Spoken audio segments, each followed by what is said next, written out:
Roman, I acknowledge what you done. Cody, I acknowledge you.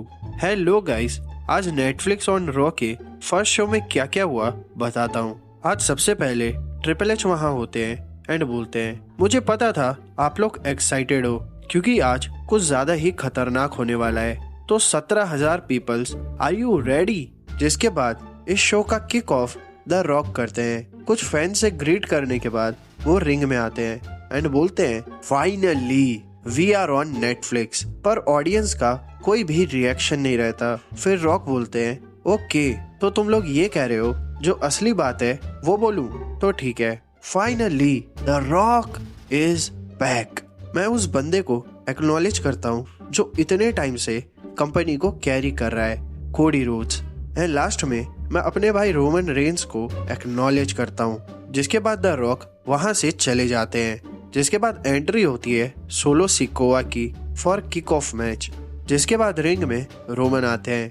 हमेशा की तरह Roman का इंट्रोडक्शन पॉल हेमन करते हैं। जिसके बाद इनका मैच शुरू होता है।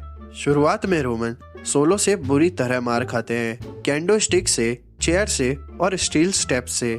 जिसके बाद रोमन टेबल पर पावर बॉम्ब से कमबैक करते हैं, सोलो को पिन करते हैं। तभी वहां टामा टोंगा आ जाता है एंड रेफरी को बाहर खींच लेता है। फिर हमेशा की तरह जेकब पीछे से रोमन को मारता है एंड रोमन पर मूनसॉल्ट लगाते हैं। फिर सोलो रोमन को पिन करते हैं तो रोमन किक आउट कर देते हैं, जो चीज इन तीनों को पूरी तरह शॉक कर देता है और ये लोग रेफरी के साथ ही भसड़काने लगते हैं और रेफरी को समोन स्पाइक मारकर सोलो सिकोआ रेफरी को वहीं लेटा देता है। जिसके बाद सेमी एंड जिमी आकर इस सिचुएशन को संभालते हैं एंड जेकब एंड टामा टोंगा को मारते मारते अरीना से बाहर ले जाते हैं। जिसके बाद जब रोमन खड़े होते हैं तब पीछे से केविन ओवंस वहां जाते हैं एंड रोमन को स्टनर मार देते हैं। जिसके बाद सोलो को रोमन को पिन करने के लिए बोलते हैं, लेकिन रोमन फिर से किक आउट कर देते हैं। फिर जब केविन रोमन को पेल ड्राइवर मारने की कोशिश करते हैं, उतने में कोडी रेस्क्यू के लिए आ जाते हैं एंड ऑडियंस के बीच से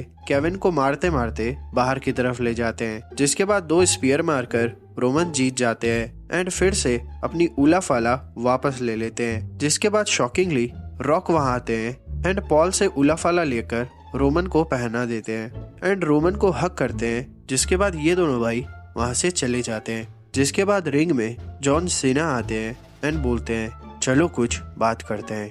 न्यूज वाले बहुत फेक न्यूज फैला रहे हैं कि मेरा रेसलमेनिया ओपोनेंट सीएम पंक होने वाला है, ड्रू मैकिंटायर हो सकता है, कोडी रोड्स हो सकता है, गुंथर हो सकता है, वगैरह वगैरह, और मैं 17 टाइम्स WWE चैंपियन बन सकता हूँ और सारे रिकॉर्ड तोड़ने वाला हूँ। जिसके बाद ऑडियंस यू डिजर्व इट के चैंट करने लगती है। पर सीना बोलते हैं, मुझे ऐसा नहीं लगता क्योंकि मेरा तो हारने का रिकॉर्ड चल रहा है, पर ये WWE है जहाँ पे कुछ भी हो सकता है। हो सकता है मैं मनी इन द बैंक जीतूं या फिर एलिमिनेशन चैम्बर या क्या पता रॉयल रंबल ही जीत जाऊं।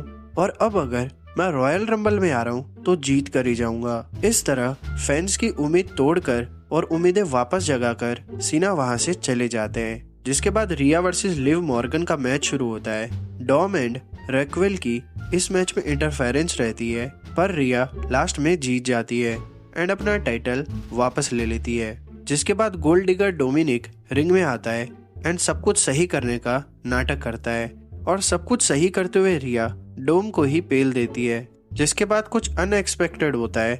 अमेरिकन बैडएस द अंडरटेकर की एंट्री, जो कि अपनी बाइक पर आते हैं। रिंग के चारों ओर बाइक घुमाकर वो रिया की तरफ जाते हैं एंड उसे ग्रीट कर वहां से चले जाते हैं। लगता है टेकर अपनी बाइक का एवरेज बढ़ाने आए थे। जिसके बाद जे ऊसो की एंट्री होती है एंड यीट का नंगा नाच करके वो रिंग में आते हैं। सच बताऊं तो ये मैच सबसे ज्यादा घटिया था। बस जे ऊसो को बड़ा दिखाने के लिए ड्रू मैकिंटायर को जे से हरवा दिया। हालांकि ड्रू रोल आउट पिन से हारे, पर हारे ना। ड्रू मैकिंटायर कोई पिद्दी रेसलर नहीं है जो हर किसी से हार जाए। ड्रू ने अपने करियर में ब्रॉक को क्लियर पिन किया है और रोमन के साथ तो बहुत बार पंगे लिए हैं। छोड़ो, अब कर भी क्या सकते हैं। जिसके बाद हल्क होगन अरीना में आते हैं एंड बोलते हैं, मैंने कई लोगों के साथ टीम अप किया है जैसे कि आंड्रे द जाइंट, लेकिन इस बार सबसे बड़ा टीम अप हुआ है WWE का नेटफ्लिक्स के साथ। जिसके बाद सेथ फ्रिकिन रॉलिंस की एंट्री होती है, फिर पंक की। ये दोनों एक दूसरे को हर तरह डैमेज करने के लिए रिंग में लड़ते हैं, रिंग के बाहर लड़ते हैं, अनाउंसर्स टेबल पर लड़ते हैं और ऑडियंस के बीच भी लड़ते हैं। और बार बार ये दोनों रेफरी से गुथने की कोशिश करते हैं। पता नहीं एक दूसरे से लड़ने आए थे या फिर रेफरी से। और रॉलिंस पंक का मूव DTX पंक को ही मार देते हैं एंड पंक सेथ का स्टॉम्प CM पंक को, जिसके बाद सेथ फिर से DTX मारते हैं तो पंक भी किक आउट कर देते हैं। फिर सेथ 2 पेडिग्री मारते हैं पर पंक फिर से किक आउट कर देते हैं। फिर सेथ बकल बॉम्ब मारते हैं, स्टॉम्प मारते हैं, लेकिन पंक फिर से किक आउट कर देते हैं एंड लास्ट में 2 DTX मारकर CM पंक जीत जाते हैं। इस शो में बहुत कुछ शॉकिंग हुआ और ये शो काफी अच्छा था, पर कुछ गलत भी हुआ, उसके बारे में जल्द ही बात करते हैं।